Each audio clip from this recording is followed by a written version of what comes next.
Kainin na. Dami sila. Ano ang mabubusog dyan sa ano? Oo, wala. Ako wala pa ako nilamos eh. Ako din. Eh, may ayos pa ako maglalakad. Ilalagay nila asukal. Ano? Asin. Tak na asukal. Hindi, no? Ako siya naglalagay parang gusto ng asin. Maasim yung ano, ba't hindi ba asim yung suka?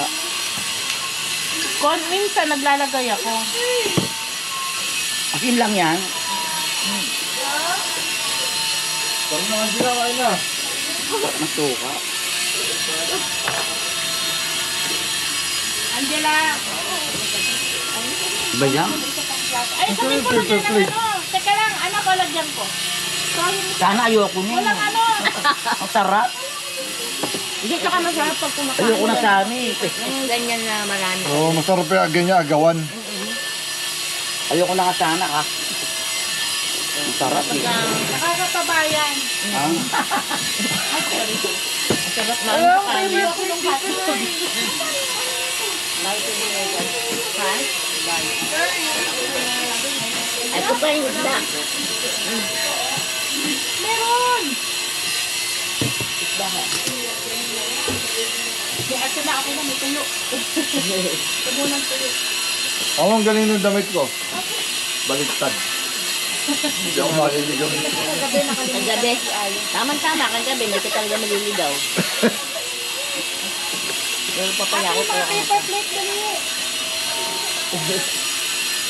Wait lang ah. Ang hindi pwede yun. Hindi na nagklabo kung nasa na eh. Oh. Hindi pa sumagot eh. Baka nasa higaan pa. Angelo. Okay na. Kain ka ba na? Okay na ako. Hindi siya naman si Angela. Hindi ko makain. Angelo?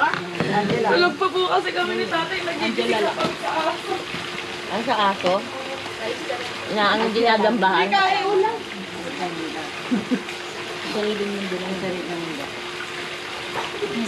Dahil kami, sarili na rin mundo yan. Kain mo naman ng anong hotdog. Hindi yung tulong. Hmm.